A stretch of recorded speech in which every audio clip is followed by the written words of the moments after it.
Šis ir stāsts par kādu notikumiem bagātu vietu pašā Latvijas ģeogrāfiskajā centrā.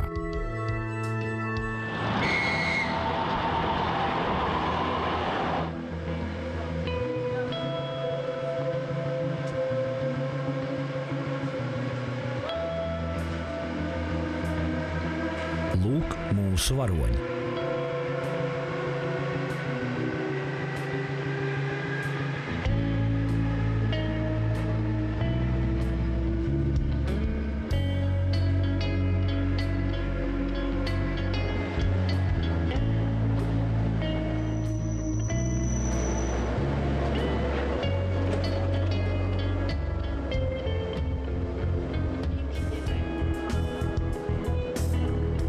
Kas tas?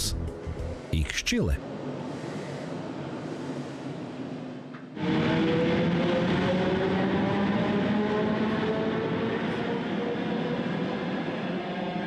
Pirmā pasaules kara laikā vāciešu ierīkotais šausliešu dzelzceļš no Ikšķiles uz Baldoni miera laikā attapīgajiem ikšķiliešiem ļaus tikt pie savas zirgu tramvaja.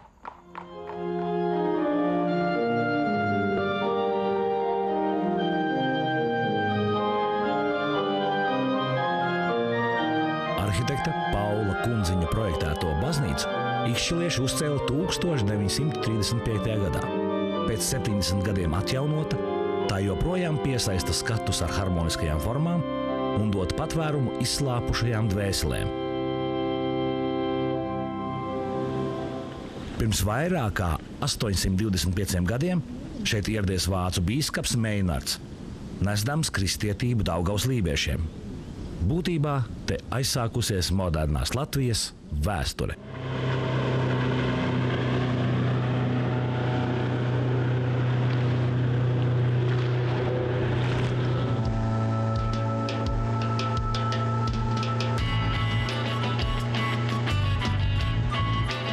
Runā, ka Meinards, būdams gudrs vīrs, apmeties Ikšķilē divu iemeslu dēļ. Šeit dzīvoja laipni un atsaucīgi cilvēki, un te bija vairāku nozīmīgu ceļu krustpunkts. Ceļi savienoja Rietumu Eiropu ar Polotskas kņazisti, bet lietuviešu un zemgaļu zemes ar turīgo Novgorodu. Iedzīvojies jaunajā vietā, 1185. gadā Meinards uzcēlis baznīcu, pirmo mūra celtni Baltijā. Vēlāk tā kļuvusi par labi nocietinātu vietu. Gadsimtu gaitā baznīca tika vairāk kārt pārbūvēta. Pirmajā pasaules karā baznīca sagrauta, bet tās drupas stāvējušas Daugavas augstajā krastā līdz Rīgas Hes ūdenskrātuves izveidei.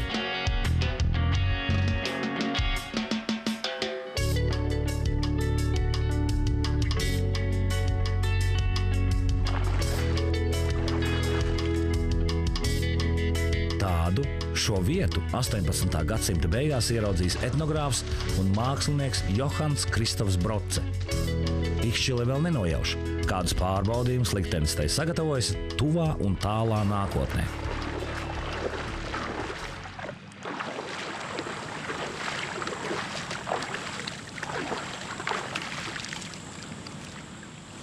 Gandrīz 100 gadus līdz pat Pirmajam pasaules karam šeit pie vecā Polotskas ceļa atradušās Krievu armijas vasaras nometnes, tepat arī pareizticīgo baznīca. 1915. gadā pasaules karš ir atnācis līdz Ikšķilei. Puika, laižam, papildus spēkus gaida. Tai pretī 2 gadus atradies Ikšķiles priekštilta nocietinājums, vēlāk saukts par Nāves salu.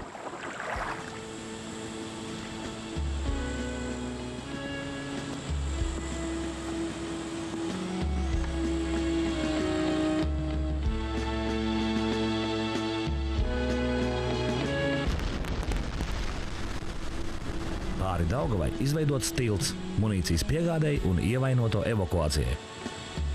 1916. gadā šeit noticis vācu armijas gāzu uzbrukums. Dažu stundu laikā nosmacēti ap 2000 Kameņeckas pulka karavīru. Savu mieru viņi atraduši Kapara Āmura brāļu kapos.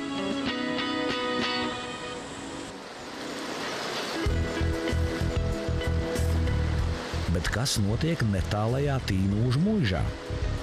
kādreiz saukta par Lindenbergu, arī tā tikusi ierauta vēsturisko notikumu virpulī. Muiža pārdzīvo Pirmo pasaules karu, bijusi lieciniece 1919. gada Latvijas atbrīvošanas cīņām.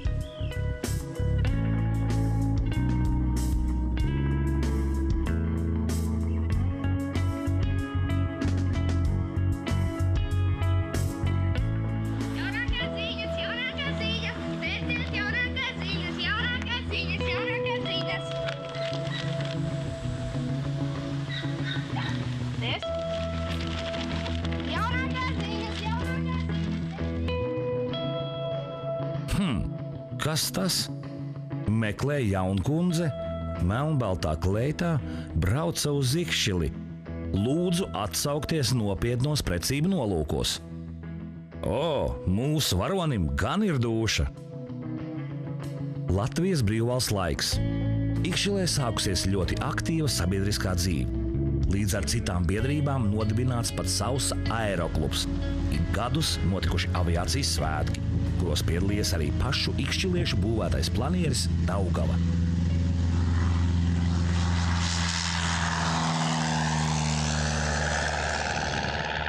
Aizsāktās tradīcijas mūsdienās turpinās.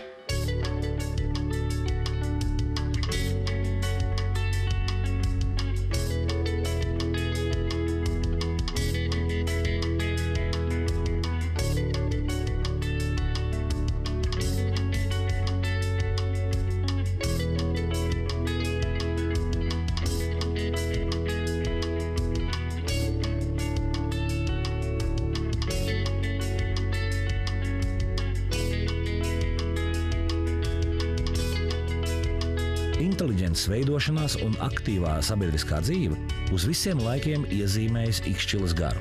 Mākslinieks, Mākslas akadēmijas rektors Jānis Kuga, ap sevi pulcējis radošas personības, ritējusi bagāta kultūras dzīve. Sapnis par ciemu Bērzu ielokā piepildījies, bet Kugas namā saimnieko topošie mākslinieki. Runā, ka tur joprojām mīt viņa gars. Pēc Otrā pasaules kara atkal jauni laiki.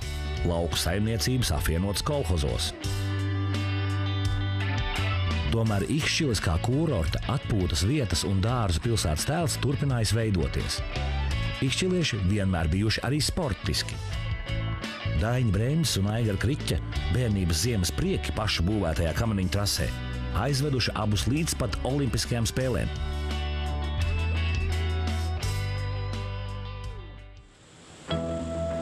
80. gada sākumā ikšķiliešu iniciatīva nav ne drusku mazinājusies.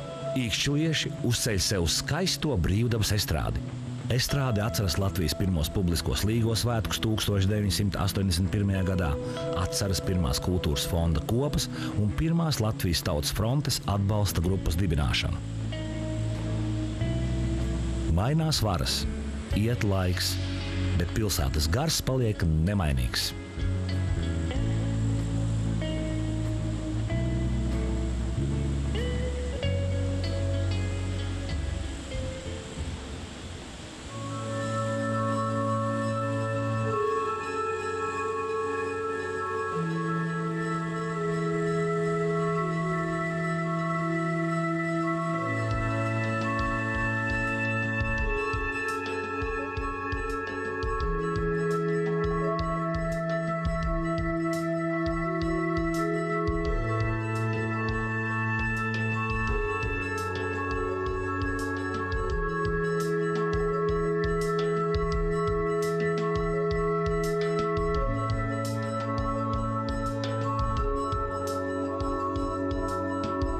Ikšķilē vienmēr ir savs viedoklis, jo te dzīvo gudri, radoši un aktīvi cilvēki. Gadsimtu tradīciju mantinieki.